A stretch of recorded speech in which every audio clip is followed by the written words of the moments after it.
bromatología. Muchísimas gracias, Guadalupe, a punto de estar hoy en Cadena 9. ¿Cómo estás, Guadalupe? Muchas gracias, Gustavo. Gracias siempre por darnos este espacio y poder No, charlar de nuestros temas. Esto es servicio y nos aportás cosas muy valiosas, muy interesantes y que tenemos que machacar porque a veces nos distraemos o nos olvidamos.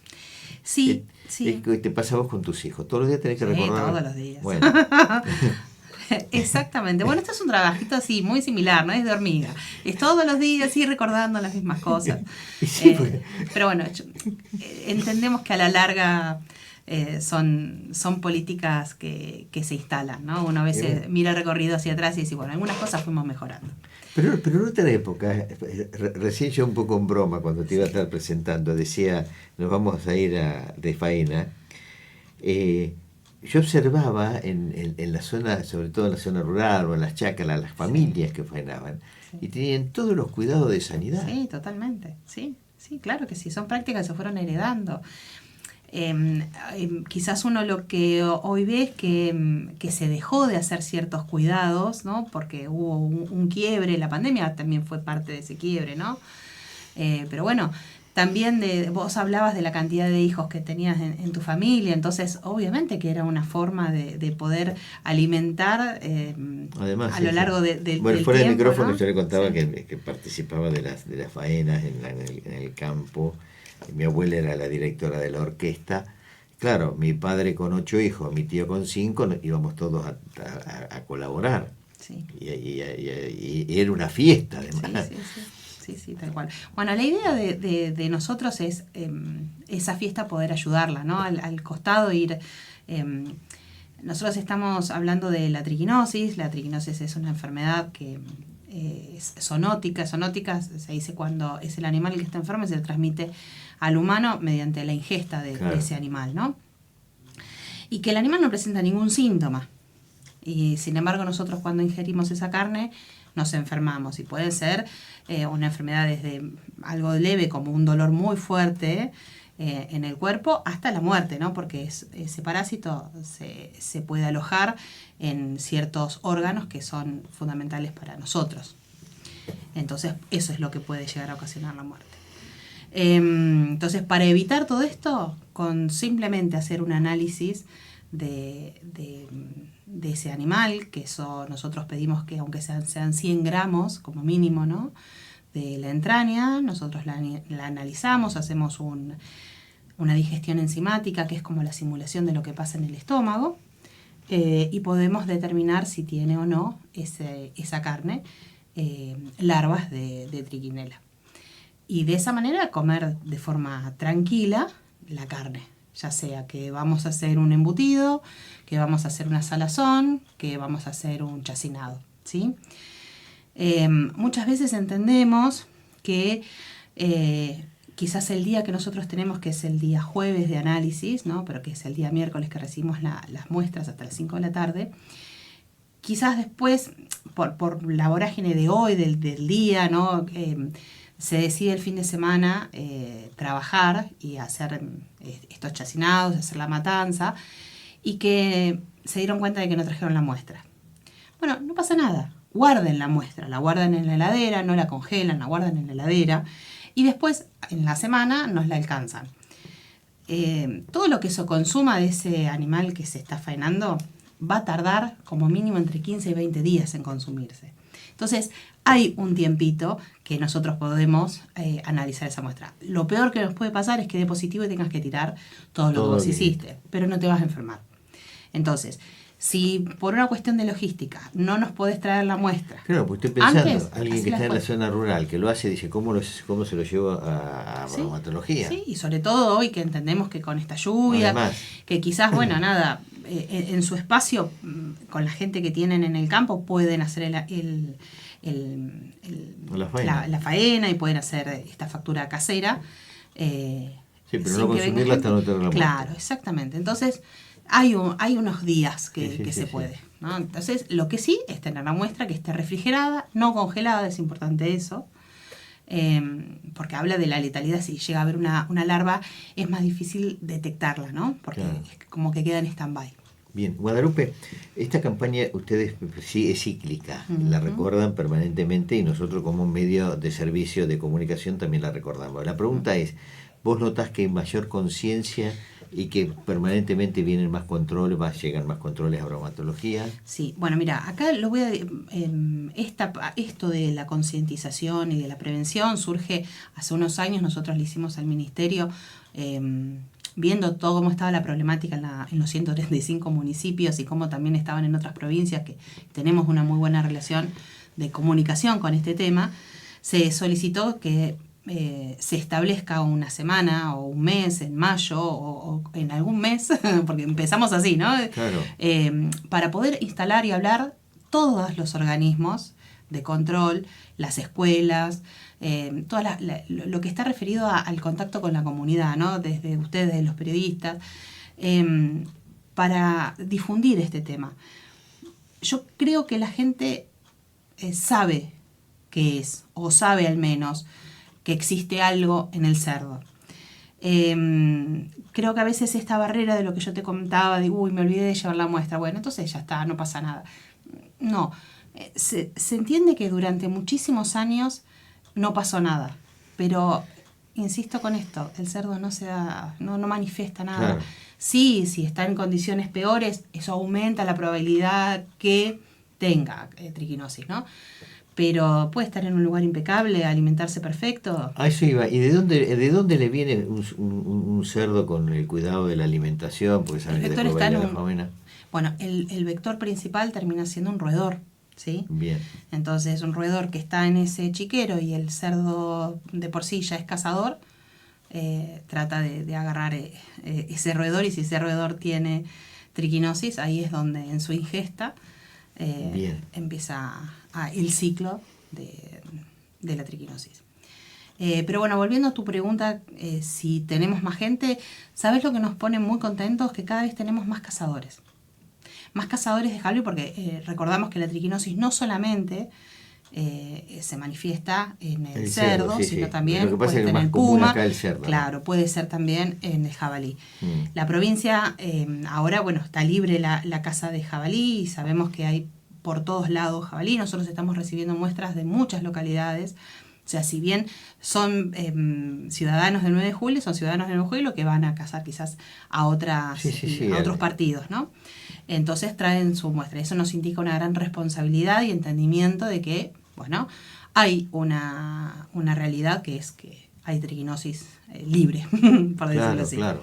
Entonces, hasta ahora, bueno, no hemos tenido positivos, pero sí que cada vez tenemos más muestras. Y eso nos indica de una gran responsabilidad de estos cazadores deportivos, ¿no? Bueno, y siendo esto toda una enfermedad que hace años que se venía hablando y demás, ¿tenés conocimiento si hay laboratorios que han estudiado posibles vacunas, precisamente como antídoto a ese cerdo que se coma la rata? Sí, siempre hay en estudio, pero todavía no hay nada concreto. Sí, lo mismo que cuando se habla de congelar. Bueno, la congelación hasta ahora se sabe que estabiliza o sea, que la deja latente, pero no la mata. Entonces no nos podemos arriesgar. Claro. Todos los estudios tienden a eso, pero no la mata. Entonces es importantísimo para nosotros como campaña de prevención, primero, nosotros como consumidores, comprar en lugares que están habilitados, que tengan un rótulo, que tengan una trazabilidad.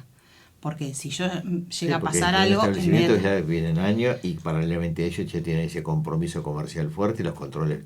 Claro, y que además ellos no pueden hacer, como a diferencia de lo que veníamos hablando de faenar en el campo, sino que directamente tiene que venir de frigorífico, con un veterinario que no solamente analiza por digestión enzimática la triquinosis, sino que un montón de otras enfermedades, ¿sí? Y una vista en general que se hace al momento de la matanza.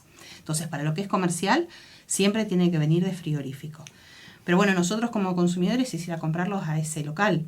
Y en el caso de que nos regalen, porque es una práctica súper común, ¿no? Por lo menos es generar esa duda, decir, ¿pero le hiciste el análisis? Entonces, porque no es muy normal esta práctica, ¿no? De, bueno, me hiciste una gauchada, entonces en compensación te regalo un chacinado porque quiero mostrarte que bien que lo hago. pero bueno, siempre tener esa mirada. Esa mirada, ¿no? Decir, che, ¿y llevaste a dermatología? ¿Hiciste el análisis de dermatología o cualquier otro laboratorio? Acá también hay otros lugares en donde se hace, no somos los únicos, ¿no? Así que, nada, pero por lo menos genera esa conciencia. Y, perdón, me ibas a preguntar algo.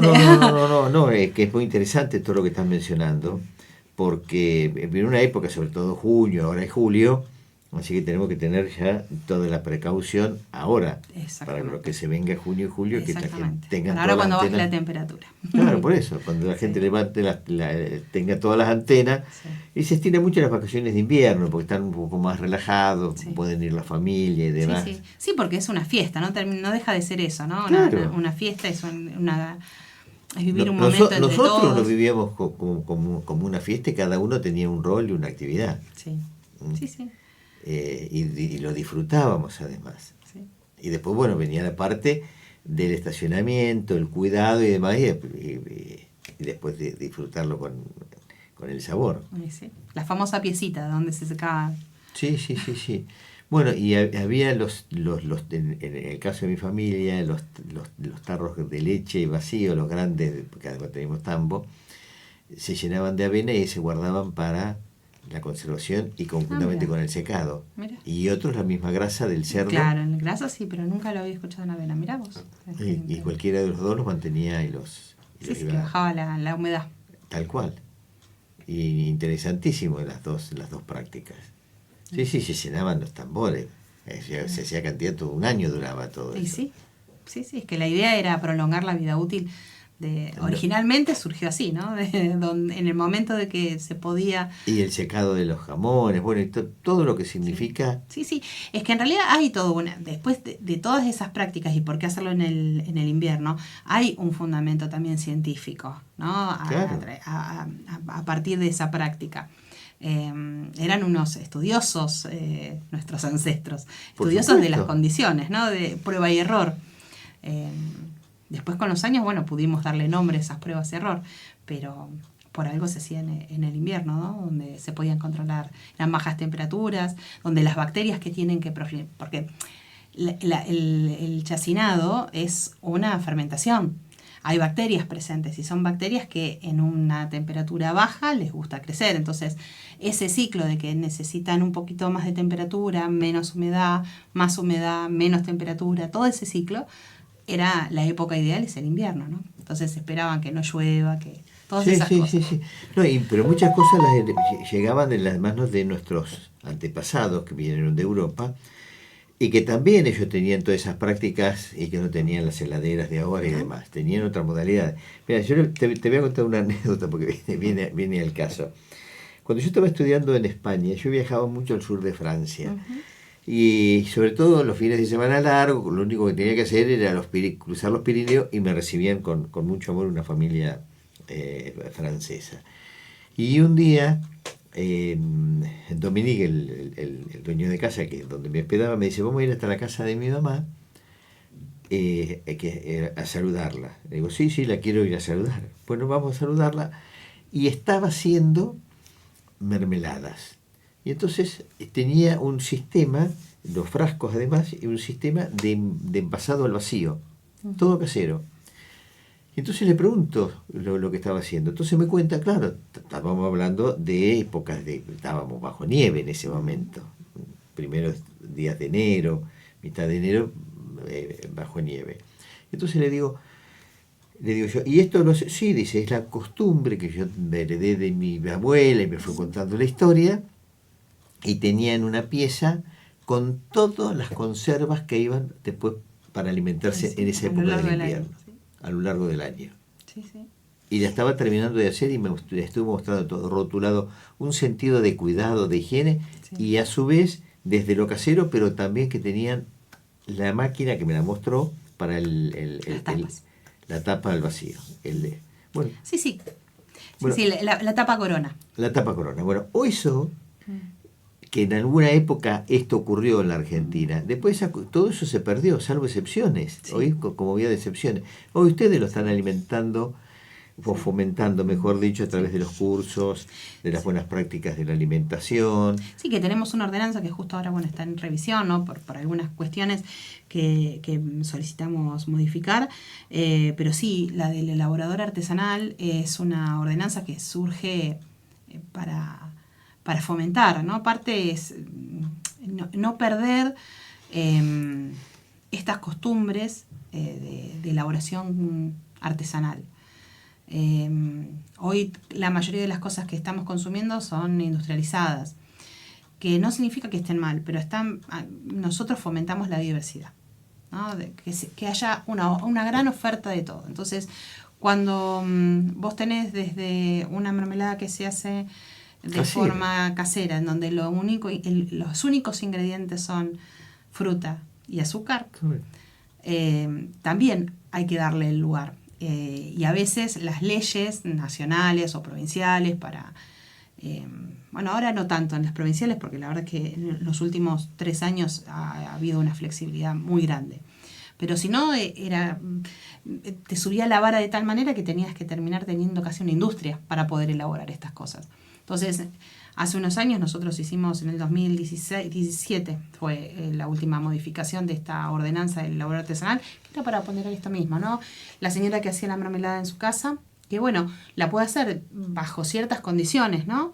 Que nosotros verificamos, pero que se pueda comercializar, que esa mermelada puede estar en una góndola, puede estar en una feria, tal es así que tenemos elaboradores artesanales que trascendieron el nivel local y no solamente hoy tienen una habilitación que es la nuestra, ¿no? La del elaborador artesanal con ese código QR para vender acá en 9 de julio, sino que también trascendieron y están con una pequeña unidad productiva, que son las pupas, a nivel provincial. Entonces ya pueden vender en la localidad de Casares, o pueden vender en Bragado, pueden vender en General Rodríguez. Bueno, ¿no? Fíjate vos, esas buenas prácticas, cómo te fomenta todo esto que estamos hablando. Enhorabuena, todo eso, enhorabuena. Es que la idea es que no se pierdan estas costumbres, ¿no? Que podemos continuar y que, esta pequeña empresa que quizás empezó en la cocina de una casa, después pueda mudarse a un comercio y pueda tener una pequeña fábrica, no necesita ser gran, monstruosa, ¿no? Obviamente, sí.